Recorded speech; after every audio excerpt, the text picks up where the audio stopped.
guys! Welcome back to Rhea's Kitchen. Dahil nalalapit na ang Pasko at nafe-feel na naman natin na kailangan natin ng something comforting to eat, guys, today, let's bake the perfect egg pie.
From my kitchen and from my family to yours, Merry Christmas!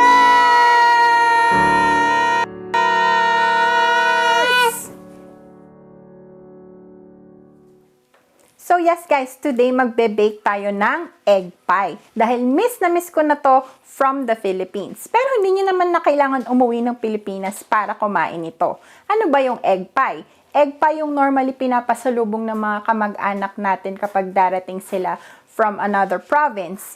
And napakasimple lang ng mga ingredients nito at kayang-kaya nyo itong gawin from your own home. So guys, let's get baking. For the recipe that we'll be doing today, the ingredients that we need are, we have all-purpose flour, cubed cold butter, milk powder, sugar, vanilla extract, baking powder, salt, 3 whole eggs, 1 egg white, condensed milk, and evaporated milk. So guys, umpisahan na natin. So our first step is to preheat our oven to 350 degrees. And then, pagsasama-samahin natin yung iilan nating dry ingredients like our flour, sugar, salt, and baking powder. And then, hahaluin lang natin siya hanggang sama-sama na yung ating mga ingredients. Well incorporated na sila. And then, with clean hands, i-add na natin yung ating cubed butter. Ayan.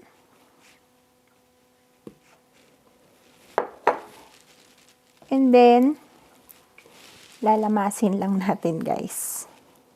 Para lang tong empanada dough. So, if you haven't watched my empanada dough, I will leave the link and you can watch it.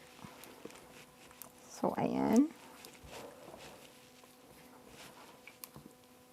Pwede rin kayong gumamit ng pastry blender kung meron kayo. Meron ako, pero mas gusto ko talaga na nafe-feel ko yung texture pag pinaghalo-halo ko tong ingredients.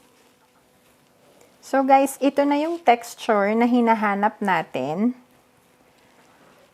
bago natin siya ilipat sa ating mixer para mag-form ng dough. And yung dough na yun yung magiging pie crust natin. So guys, ito na yung ating flour mixture. Lalagay ko na rin yung ating evaporated milk. Yung mga measurements nga pala nito, I will leave it on the description box below.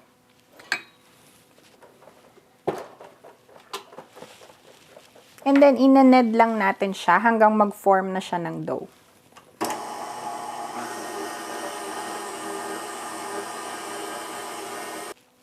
So guys, ito na yung ating dough. And i-roll ko lang siya to fit yung lalagyan natin ng pie. So maglalagay lang ako ng konting flour para hindi siya dumikit. Yan. And ayoko nung mataba or makapal na pie crust. I want it like thin crust. So, ayan.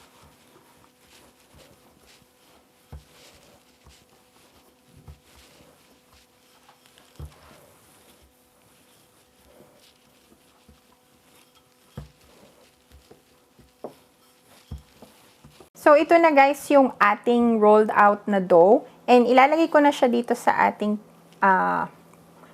pie container or pie mold.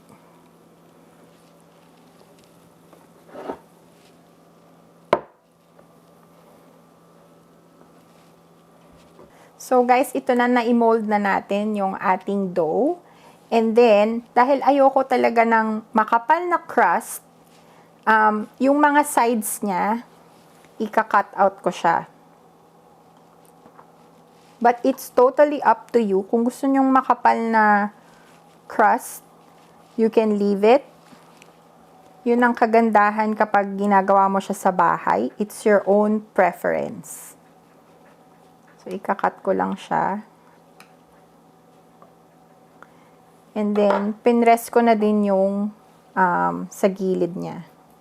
So guys, ito na. Ready na yung ating dough. What we're gonna do is, we're gonna put it in the fridge habang gagawin natin yung pinaka-custard filling natin. Okay? So guys, let's start making our filling, our custard filling. So I have my evaporated milk here on very low heat. So medyo paiinitin lang natin siya. And then, ilalagay na natin yung ating eggs. Yung ating 3 beaten eggs. And then our condensed milk.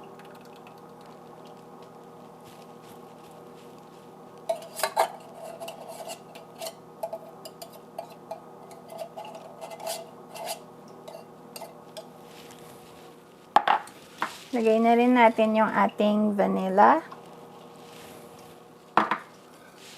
And our milk powder. So, ihalo lang natin hanggang well incorporated na siya. And then, yung huli nating step para dito is ilalagay natin yung ating egg white na beat natin into stiff peaks. So, yan guys. Once na naihalo na natin lahat and incorporated na yung ating custard, turn off the heat. And then, we will add our egg white.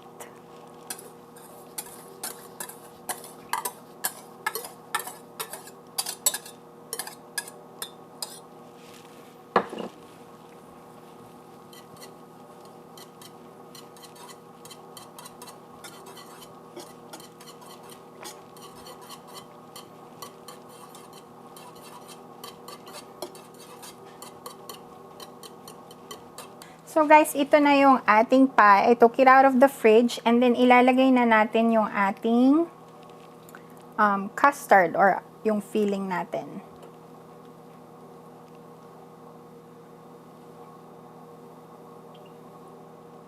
Yan.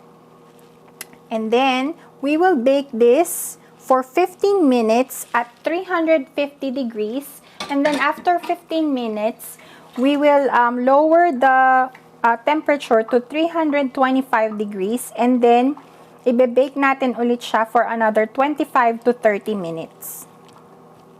So guys, ready na yung ating egg pie. Let's take it out of the oven. Wow!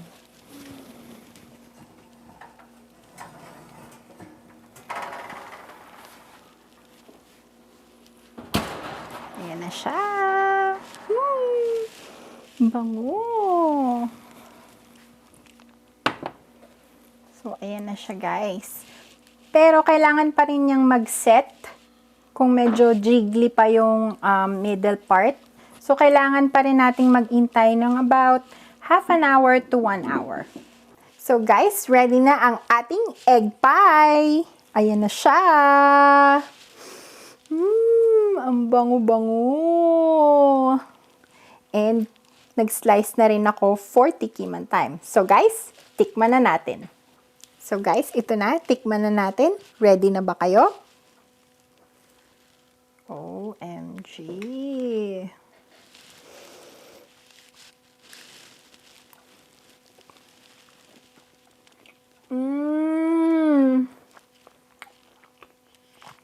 Ang sarap, guys!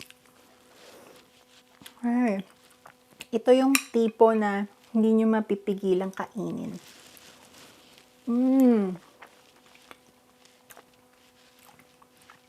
Perfect ang pagkaluto ng crust.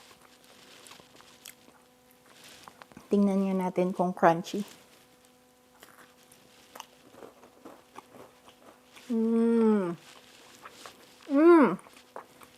And ang sarap ng kanyang pie crust, guys. OMG.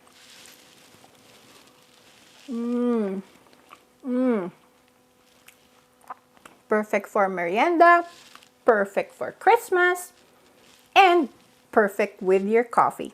Sana matry nyo din siya at home very soon. So guys, before I end this video, I just want to give a few recipe tips for a successful egg pie. Yung inyong butter na gagamitin, make sure na it's high quality butter kasi the flavor comes from the butter. And yung cubes ng butter na gagamitin ninyo, make sure na it's cold para pag minasa nyo siya dun sa inyong flour, maganda yung kakalabasan. At saka, yung gagamitin ninyo na evaporated milk na ihahalo nyo mismo dun sa dough, make sure that it is well chilled. And again, it's 350 degrees for 15 minutes and then lower the temperature down to 325 degrees for 25 to 30 minutes. So, sana matry nyo din to at home very soon. And that's it for our video today, guys. Sana nagustuhan ninyo ang ating perfect classic egg pie recipe. And as always, if you guys like this video, please hit like and subscribe to my channel for more cooking and baking videos. See you guys again. Merry Christmas. Bye!